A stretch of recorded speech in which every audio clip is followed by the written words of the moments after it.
Hello and welcome. Thank you for joining us and happy United Nations Day. If you're here because you care about global issues and local issues.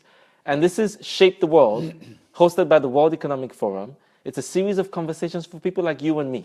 My name is Babington-Ashaye. I'm the head of the Global Shapers community. I'm also your host for Shape the World. Today we are focused on the world. It's the United Nations Day. And what better organization to be hosted at than the United Nations itself? I want you to please join me in welcoming Michael Moller, the Director General of the United Nations Office in Geneva. You want to say a quick hello? Hello, everyone, and happy UN Day. All right, happy UN Day. So, we're going to have a lively conversation. If you're new to this, please watch and learn. If we have any old-timers, you know how it works. Post your questions in the feed. And you run the conversation. If you ask no questions, we have no conversation. So this is really crucial. Now, I'm watching right here, so I can see your questions coming in. And we're going to have a lively, frank conversation. Okay, fantastic. We have lots of people on here already. Okay, good. So, let's do this conversation in 3 parts, if it's okay. It's okay. So the first part I'd love to do is about the UN. Any questions you have about the UN, the Director General will answer them, frankly, he's promised, frank and open. All right, any questions about the UN? Then when we're done with that, we move on to part 2. And part 2, we'll talk about the global agenda. Anything going on in the world right now, you want his frank opinion, he'll give it to you. Part 3, we can get personal. So please hold your personal questions for part 3, your topical questions for part 2. Right now, any questions about the UN? And the first question that comes in, I will ask. So put your questions in the feed. Your topical questions for part 2. Okay. Right now, and while we're waiting for questions, I want you to please vote. On Twitter, @WEF, we have a poll. Do you believe the SDGs, the Sustainable Development Goals, will have an impact, yes or no? And we won't take offense. It's an anonymous vote. You can vote how you feel. On Twitter, @WEF. All right, first questions coming in. Hello, Vuyo from South Africa. I see we have a few people who know how this works. Okay, Mehdi gets the first question. Mehdi is asking, what is the point about creating awareness around the global agenda? What's the point? The point is a very simple one. The point is that we're all responsible for implementing whatever solutions we agree on need to be addressed to the really big challenges that are facing us right now. We are in a world now where we can't just leave it up to governments or to somebody else down the road. Every single one of us is important and is responsible for making sure that our planet becomes a better place to live. That's the point. All right, thank you very much. If you're just joining, this is Shape the World. We're focused on the UN. So any questions about the UN is what we're talking about. And we're going to get frank answers. Now we have a second question, which is asking, this is from Khalid. Khalid would like to know, what can the UN really act to stop war? Is this possible? It can. It's hard because the UN is not just some amorphous organization full of bureaucrats. It's every single member state. Each one of them has, very often in these situations, an agenda that is different from the others. And to get them around the table and agree on a course of action, as we have seen in the past several wars that are raging around us really these days, it's not very easy. But it's possible. We have been there before. Remember that the UN was created 70 years ago precisely to avoid the resurgence of what we had just been through the Second World War. So the hope of the founders was that by doing this together, we could get to some logical and non-violent solution to many of these wars. We have prevented quite a few of them over these years, but of course that's not something that comes into the news. All right, thank you. Nice and frank. Please keep your questions coming in, and if you love what you're watching, please share. Let's get some more love on here. Now, Zahiruddin, great question, would like to know, is the UN still relevant, I guess, in the context of why it was created? Do you think it's still relevant today? And the addition is especially after US behavior. I think it's more relevant than ever. We are in a fragmented world right now that is having some problems. To put it mildly, we have massive problems that are facing us, whether it's climate, whether it's migration, whether it's health, whether it's finance, whether it's political leadership. You name it, it's a problem right now. We are kind of in a let's say, a perfect storm situation. We're also in the middle of governance, the change in our governance structures. In that situation, you have an organization that was created 70 years ago that is much more effective than most of you realize, and that has an enormous amount of knowledge, experience, and really first-class human capital that could be used a lot better to do precisely what I've just been talking about, which is confronting these challenges. So for me, the UN, as I said, is more relevant, and it can be more relevant than ever. Let's put it that way. All right, fantastic. Thank you. We have more people joining. We're talking about the UN, but we have 3 sections to this conversation. So if you want to ask about current issues, and I can see some questions about current issues, please hold your horses. We'll come to current issues in a second. Right now, questions about the UN in general, then current issues, then the Director General has agreed to talk personal issues. All right, the next question goes to Hong Yi. Hong Yi would like to know, does the UN get involved in the combat against ISIS? Yes, of course it does. There are several of my colleagues that are working in different units that are combating terrorism and combating extreme violence. As part of the collective efforts throughout the globe and in our membership, we are very much part of that and helping to sort of focus and to put structure into the way that we are addressing this issue. But I must say, I want to add something here. And it's not just a matter of using force against ISIS or any other of the groups that are fighting in very asymmetric ways right now. It's also about coming up with solutions that actually address the root causes why these groups came to the surface in the first place. So this is more targeted and better development assistance. It's more preventive work. It's a much smarter way of using our resources to help these communities not get to the point where they prefer the presence of people like ISIS over more normal governance structures. Fantastic. And I think on that note, it's a good time to remind everybody that yes, today is United Nations Day, and today is also the World Development Information Day, if I remember correctly. And so it's great we're talking about spreading development information, getting people active, and we're also talking about the SDGs. I see lots of questions in the feed. Okay. Hello, Giuliano. The question is, what is the UN standpoint on the Syrian crisis?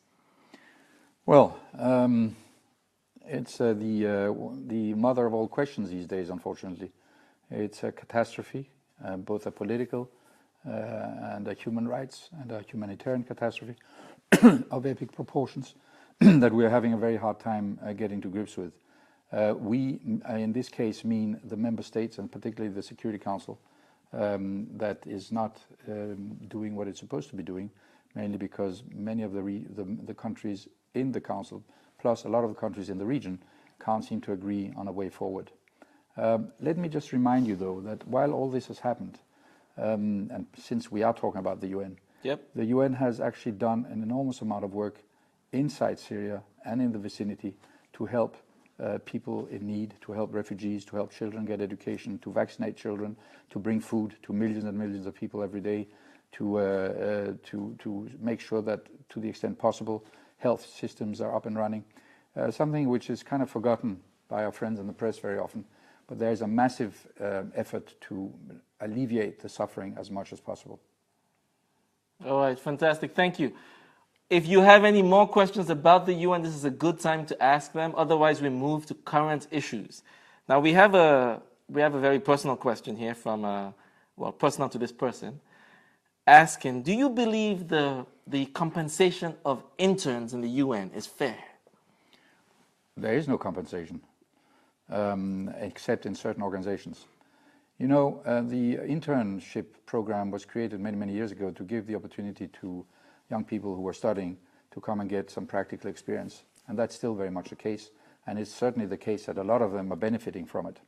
One of the problems that we have been facing since 2008 is a global financial crisis, which has meant that our budgets have been cut consecutive years since then, and our resources are much less than they used to be.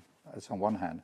On the other hand, we simply don't have the agreement by member states to do that kind of compensation. Some of the organizations like ILO, of course, the International Labour Organizations and others are giving some compensation, and I would love to be able to do the same, but I simply don't have the resources.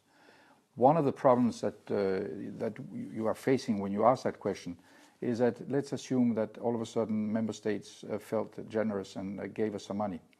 I guarantee you that they will not give us enough to pay for all the interns that we want to have, and in effect what that may mean is that we are cutting down significantly the number of people who are going to get the opportunity to actually get internships. So there's a fine balance to be found there. But what I want to end on is that it's not an issue that we have dropped. It's an issue that we are continue to pursue. I'm in touch with my colleagues in New York, who are indeed in touch with the member states, and hopefully at some point we'll be able to give some compensation. All right, fantastic. Thank you. You're getting frank responses to your questions, so please keep them coming in. I'm going to take the last couple of ones about the UN, so you can start sending your questions about global issues right now. That's where we're going to shift.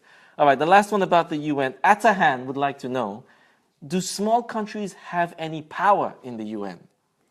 Depends on how you define power. I think small countries have an incredibly important role to play because many of them simply are seen as honest brokers. They're seen as countries that don't have a particularly big agenda that cuts across everybody else's desires and needs, and therefore can act as bridges, as mediators, and as good examples of how to move ahead on a number of governance issues and on a number of economic, social, and humanitarian activities that we need to do. So from my point of view, I'll give you an example of the country we're in now.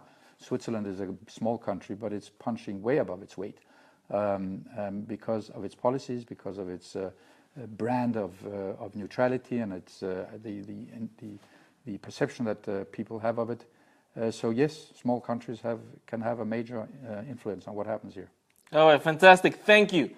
We are live for those who are just joining. This is Shape the World, brought to you by the World Economic Forum. We are inside the United Nations with the Director General of the United Nations office in Geneva. This is behind the scenes. You don't often get to see the Director General, Michael Moller, but now you don't just see him, you can actually talk to him. So please send your questions in. We just spent some time talking about the UN, and we're now shifting to focus on global issues. I know you've been waiting patiently. Any question you have on global issues, send them in right now. And then at the end of the segment, we'll do personal questions. Amadou, I'm taking your question now. Amadou has a tricky question. Which program of the UN are you the most proud of? And if you had to prioritize one for the next 4 years, which one would it be? Well, that's a hard one. Not so much because it's a hard one in order to prioritize. There are so many problems we're faced with right now. There are organizations like UNHCR who have been doing an amazing job to help refugees across the world. I think that there are organizations who are dealing with the effects of climate change, like the UN Environment Programme, are worth very much a mention of, particularly because we're going to need them in a major way down the road. Every organization has an aspect of excellence that we need to bring out. UNDP is in charge of all the country teams and the coordination of our activities on the ground, which is actually where it counts. And we have so many organizations, some of them you probably haven't even heard of, that are doing absolutely amazing work to help make your life specifically, better every day than it would have been had they not been there. Okay, maybe on this question we can push a little bit further. How do we explain the work of the UN? Maybe to a grandmother who lives in a rural area, disconnected, I guess, from mainstream media. Maybe that's a good thing. But no, that's a good question, and there's also a very good answer. Let me start by being very candid. As an organization writ large, we have not been very good at telling the story of what we do, what the impact and the relevance of what we do is on somebody's personal lives, on everybody's personal lives. I'm trying to change that here now, but it's not that difficult because most people's perception of the UN is based on a fairly narrow understanding of what it does. Security Council that doesn't work, a couple of wars that we can't lick, General Assembly? You know, all this kind of stuff. Lots of private jets? But no private jets. That's countries. That's not the UN. Oh, Believe me, okay. we don't have a single jet. All right, did you hear that? No private jets at the UN. You heard that here first. But what you have to understand is that the system as a whole, that perception that I mentioned, is less than 10% of what the system does. We do stuff across the board that touches everybody's lives every single day, every 24 hours of every single day. And it's stuff that you don't even think about, you have to take for granted. Things that affect you from the moment you wake up to the moment you go to bed. The fact that you walk out the street anywhere on this planet and all the street signs are the same is because sometime, long time ago, somebody at the UN sat down, actually at the League of Nations even before then, sat down and decided that that was the way it was going to be. Street signs. Those of you who have kids, the fact that you put your kid your child and your baby in a car seat and feel completely safe that they're going to be okay there, whatever happens, is because the norms that were agreed to globally on how these seats were supposed to be made and produced are there. And the UN was involved with that? It is on the second floor of this building that was decided. Amazing. All right, can you show us some love if you've ever used a car seat? I'd like to see some likes, please. Well, let me be more personal. When you wake up in the morning and you brush your teeth, the amount of chemicals that are in your toothpaste is a norm that has been decided on the second floor of this building and has now been used everywhere on the world. Amazing. All right, thank you so much. I can go on for quite a while on this. Frank answers to great questions. Please keep your questions coming in. Zobaye has another question. And if you love what you're watching, please share. Let's get some more love on the feed. And there's a lot of love. I don't know if you can see it. Zobaye has a question. I heard it cost $100 billion to eradicate poverty. And the US and other major countries spend way more money on wars. How do we explain this, sir? And what is the UN's position on this? Well, the easy explanation is human stupidity, frankly. And you're quite right. Much more money is being spent on armaments and on wars than on development and on helping everybody get to a better place in their lives. The way that we change that is and this comes back to what I said earlier on in this interview, is to make sure that every single one of us speaks up, that every single one of us starts pushing back and telling our leaders and our politicians and our media that simply this isn't acceptable anymore. It was never acceptable, but it's getting less and less acceptable as we move into a situation of the planet that is becoming less and less sustainable, and where we need to put all our resources to bear on making sure that nobody is left behind, and that everybody gets a decent shot at a good life. All right, fantastic. Thank you. Myrna has a question. We're taking current issues, any global issue. We're live with the Director General of the United Nations Office in Geneva. He can literally talk about everything. So please get your questions in. I see lots of great ones. Any conspiracy theories, you can send them in too. So we got one for you. Myrna would like to know, is ISIS real or is it just propaganda? Well, listen, I haven't been out there to test it myself on my body, but from what I hear and from what I see and from what my colleagues tell me, it's pretty real, unfortunately. All right, thank you. Straight answer. And if you missed it, he also said wars are caused by human stupidity. So I really would like that one captured for posterity. Please keep your questions coming in. Hi, Clark in Peru. If you're just watching us for the first time, we do shout out. So if you say hello, we say hello back. All right, Rodrigo would like to know, is there any plan to deal with powerful countries that don't pay enough attention to global warming? Well, I come back to the fact that we are more and more in a situation where civil society is going to have, and has already, a voice in how we're going to be managing our planet. And citizens in those powerful countries, plus citizens outside, need to speak up when they feel collectively that the government of that country, or the businesses of that country, or anybody else who's in a position of power, and economic power particularly, is not doing the right thing. And I think we're seeing the results of that power and that pushback, because more and more, as we just saw in Paris, and as we have seen this year, are coming around and coalescing around the agreement they made. The climate change agreement that was signed in Paris less than a year ago is coming into play officially on the 4th of November. That's the fastest time frame ever in human history that a global treaty has come into effect in less than 10 months. So it shows that people are getting it, are beginning to get it, that the business as usual simply can't continue, and we need to get our act together on the climate and on many other things as well.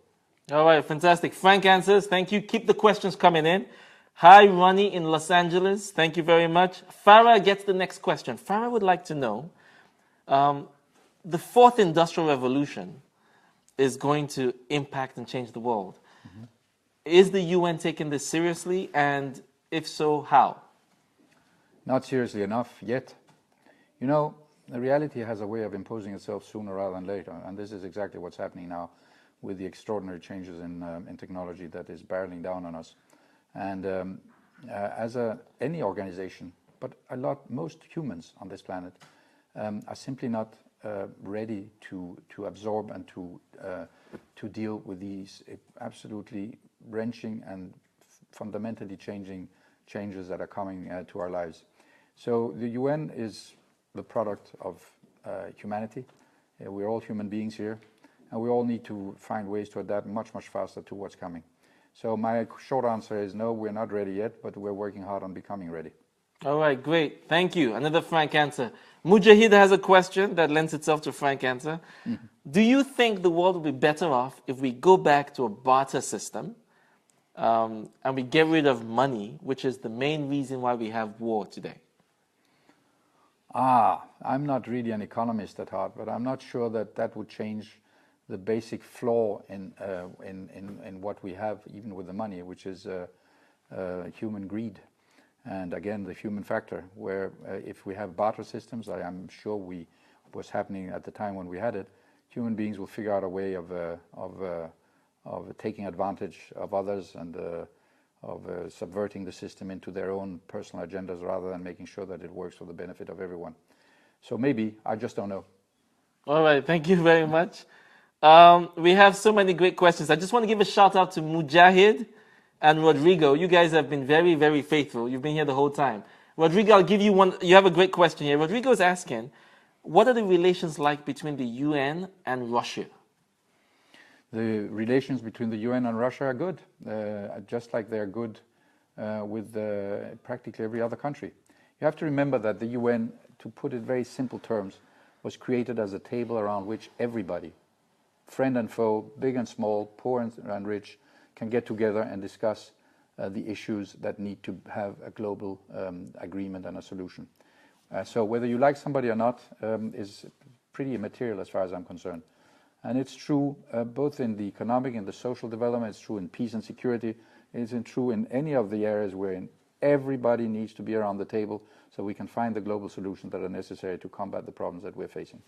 All right, Abbas, thank you very much for that. Abbas is asking, does the UN really care about places like Kashmir and the Middle East? I should say so. Of course we care. I mean, the organization cares. Most of the member states care. I think there's no issue like the Middle East that has been dealt with for longer in the UN system, not necessarily with the results that we would all like to see, but the fact is that it's on our agenda and has been since the very beginning of the organization. All right, thank you very much. Yazan, I hope that answers your question. You had the same question about like that. Lorraine is asking, the SDGs are very important. Hi, Lorraine. She would like to know, what would you like to see business and the private sector, what would you like to see them doing more of to support the SDGs? Well, I have to tell you already that I have been absolutely amazed at the speed with which business across the world have appropriated these goals and how they are translating it into a review of their business models, a review of their objectives and their priorities, and even a review of how they measure success, and moving away from just measuring it in terms of dollars and cents, but also to look at the impact of what they do in the societies in which they work in. And that's fantastic. And I would like them to see more of that. I mean, businesses until not that long ago were not particularly used to seeing themselves as good global citizens, and therefore as having a responsibility for the welfare of the societies in which they were operating. They're beginning to do that, and we need to push that even more. All right, thank you. We're going to have to switch to personal questions very soon, but you've been awesome. Please keep your engagement coming through. We have some really difficult questions in the feed. All right, Maha, you had a great question. I want to get that out for you. So Maha is asking, SDG number 16, this is supposedly related to number 16. There are many people who criticize the choosing of Saudi Arabia as the head of the Human Rights Council. Can you please comment on that? Well, first of all, Saudi Arabia is not the head of the Human Rights Council. Great, okay. That's one. It's a member of the Human Rights Council. And I refer you back to what I just said a moment ago. We have to have everyone around the table. There's no point in having a UN in which you exclude somebody that some of us may like or may not like. You know, we are 193 countries with very different backgrounds, very different cultures, very different habits, very different levels of development. Some of us are peaceful, some of us are in war. It's a hodgepodge of humanity that has to have one place on earth where we can all come together and discuss the issues, and in some cases even find solutions to them. So I'm not pro one or against the other. I'm really the neutral holder of the table, or not neutral maybe, but certainly objective, around which we can all get and discuss. And so Saudi Arabia is absolutely, they have a seat at that table. Of course. All right. Everybody else. Thank you. Frank answers to tough questions. And we have some more tough questions in here. Vera, hi Vera. Vera is asking, what is your position on the UNESCO decision toward the separation of Jerusalem, history, and Israel in general? Is this a new form of cultural anti-Semitism? All right, I told you to ask all the tough questions and any conspiracy theories. He has all the answers, so please keep them coming. I'm not sure. I mean, I haven't really followed that very carefully. I've seen it over the past few days. I can't really comment on it to the extent that you would like an answer from me, because I don't know enough. But what you have to understand is that any decision that happened within UNESCO was a decision that was taken by a majority of the member states that sit in their board. So this was a democratic result of a conversation that happened within UNESCO. And it's the result of the majority of member states that are member of UNESCO who decided that was the way they were going to go. This was not some sort of unilateral decision by the head of UNESCO. It was the member states. Fantastic, thank you. I'm going to try to take there are a few good ones that have come in. I'll do a shout out to Amin. Hi Amin, I promised you a shout out. You got your shout out. Hi Amin. Hey, you got a second shout out as well. You might want to record this segment of the video. All right, so George is asking, very frank, do you think a Cold War is starting right now? I'm not sure that a Cold War in the sense that we had it last time is starting. I'm more concerned about the fact that we are sleepwalking into a warm war, if we're not careful, or a hot one.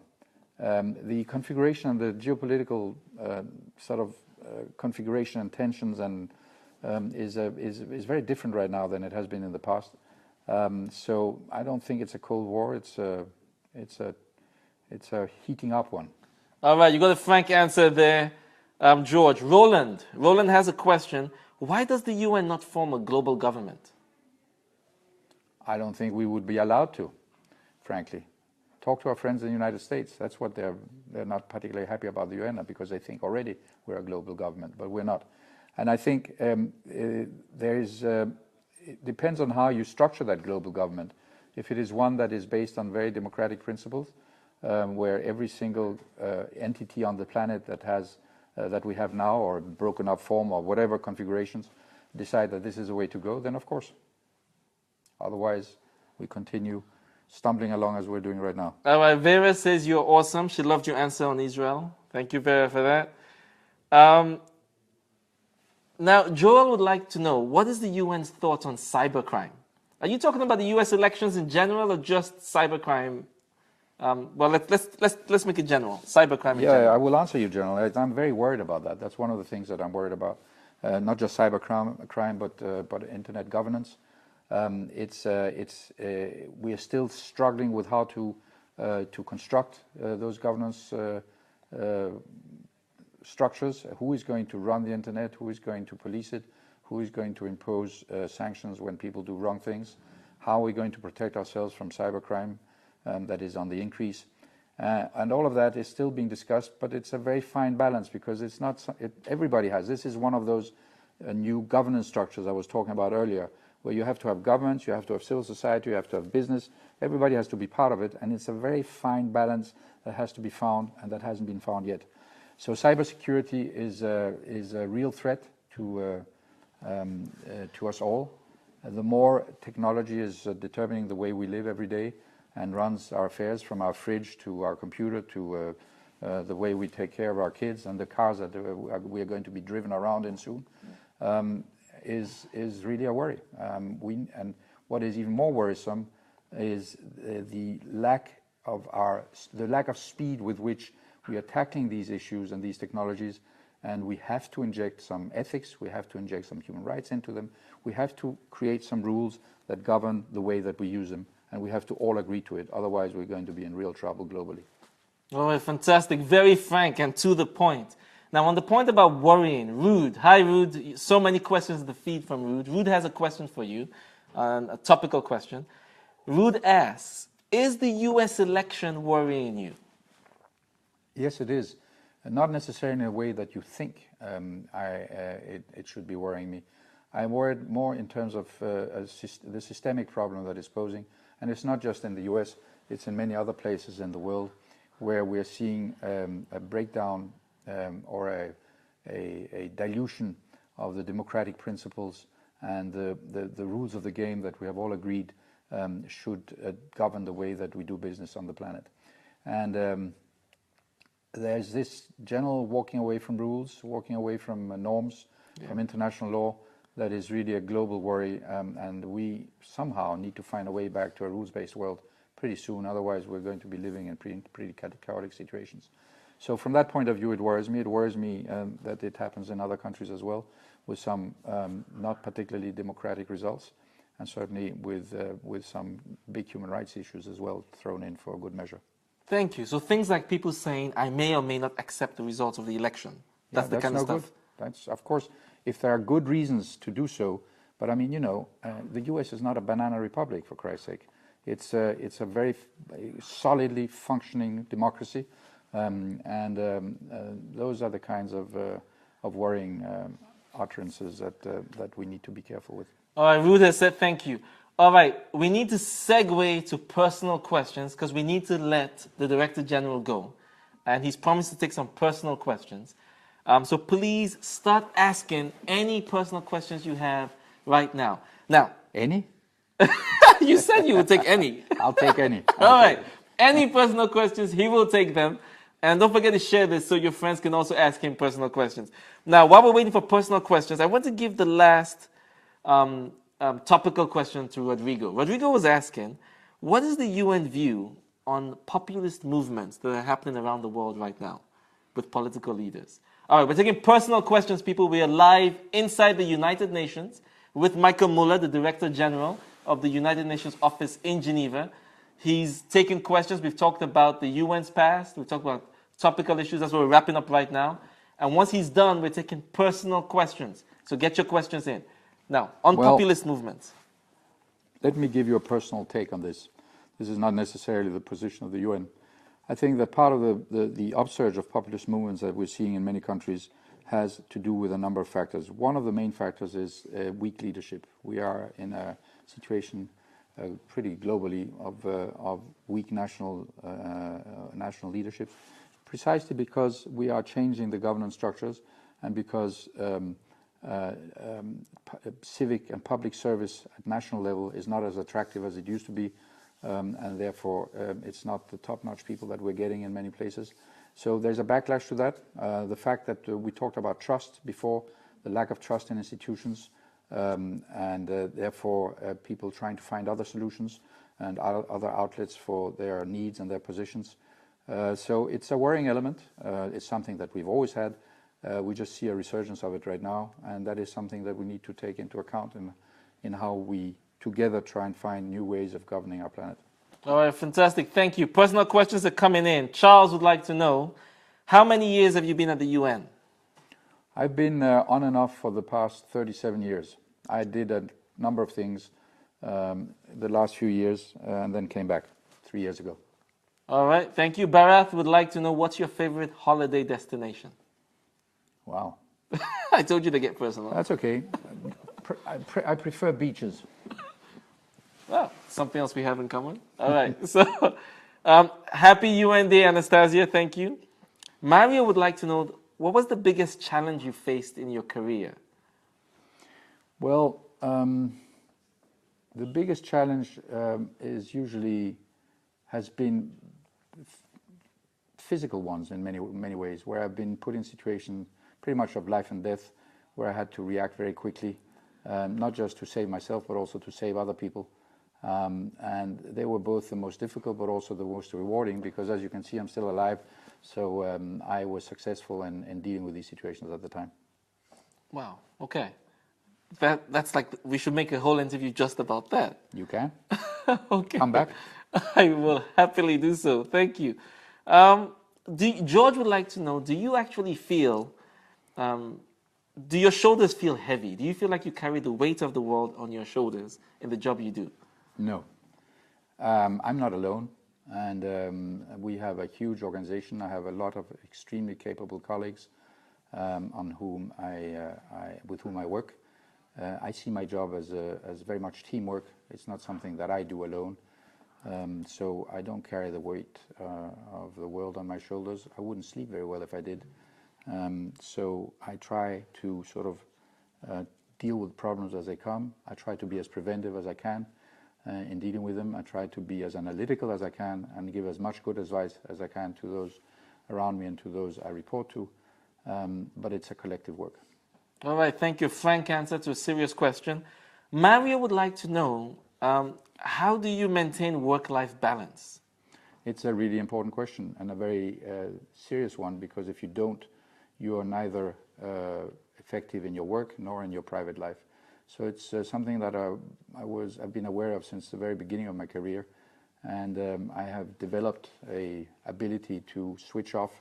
There's a kind of a key that turns off in my brain when I walk out the door in the evening, and turn it back on in the morning. It doesn't always work, but by and large it does.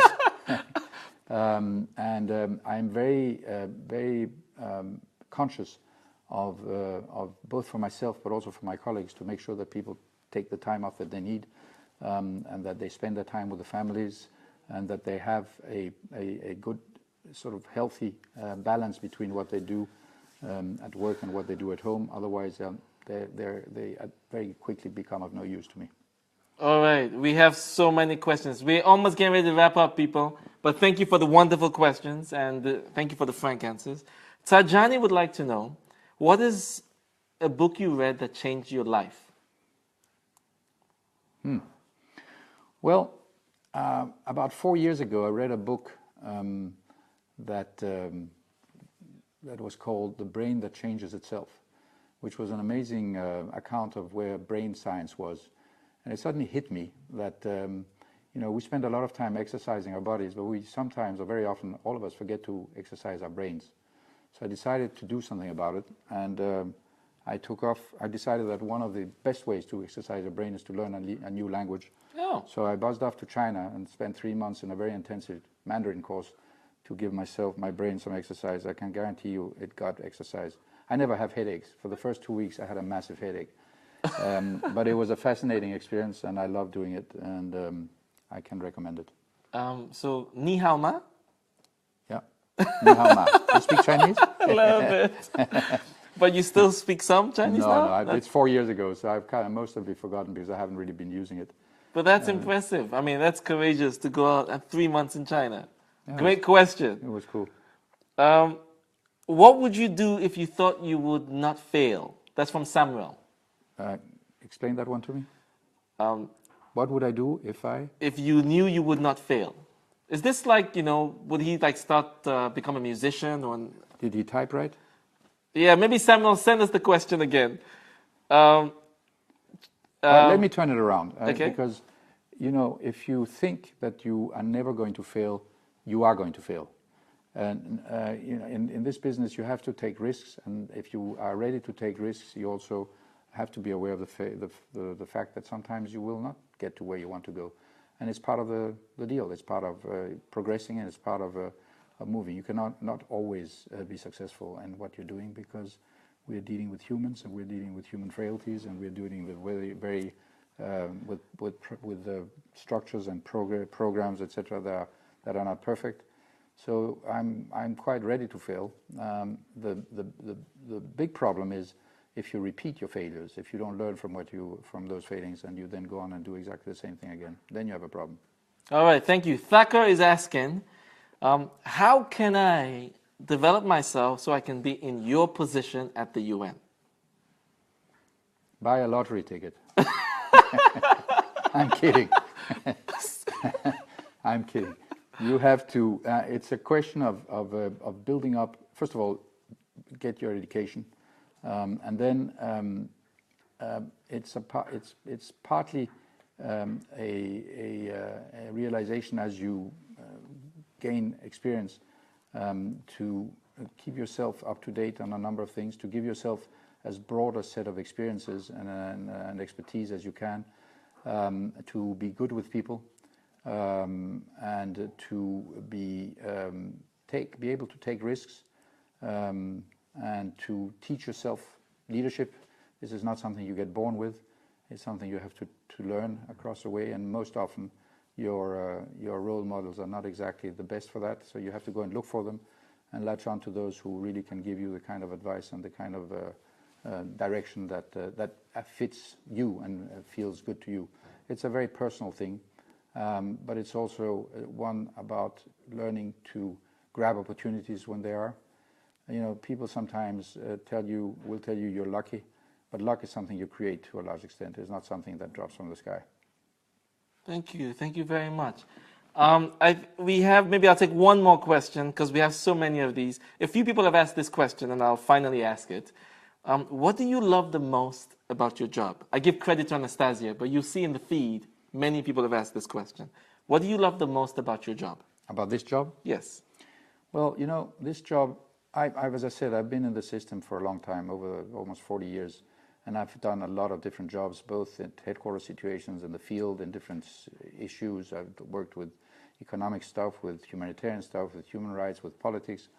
And somehow all of these experiences and that expertise and that knowledge that I've accumulated comes together in this job. And that the satisfaction of being able to actually put more than 30 years of experience into the way I manage things here and actually see it work is really very satisfying. The other satisfaction is that what we do, and this is particularly, it's a satisfaction that I pull out from my past, but probably one of the biggest one in my career is when I worked with refugees out in the field, where you actually see physically the change in conditions of a person or a family because of what you have done. And that is very satisfying. Thank you so much for that frank answer. I think since you mentioned refugees, there's a question I didn't ask you earlier, which I'd love to ask you. This is a question about freedom. What does freedom mean to you? How would you define freedom? Freedom is many things. It's freedom of speech. It's freedom to be where I want to be, to go where I want to go, to interact with who I want to interact with. It's freedom to think the way I want to, without anybody telling me how to or how not to. It's a freedom to listen to music I want to, that I like. It's a freedom of breathing the air I want to breathe, where I want to breathe it. It's many different things, but it's a state of mind, really, more than anything else, that is made up of all these building blocks that I just mentioned.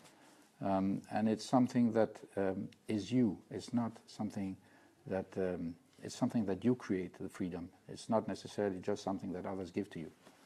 It's obviously in many parts of the world it is, of course, where freedom is ephemeral.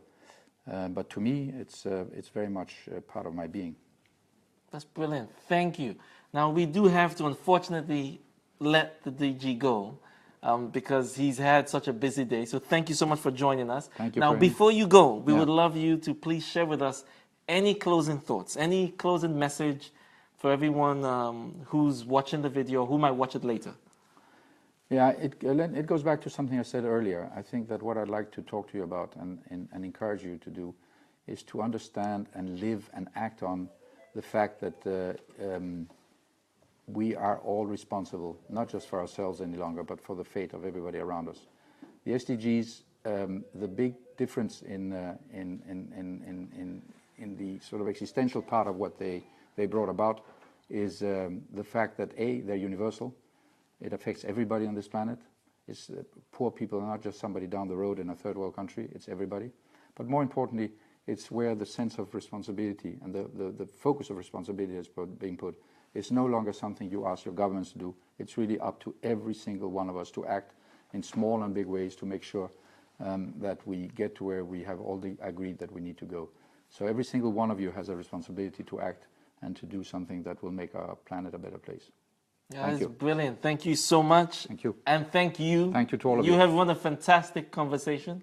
If you're watching this after the live broadcast, please post in the feed. We read everything you post, and just as the questions have really shaped this conversation, your comments will also help everybody to shape the world. Thank you very much. Thank you.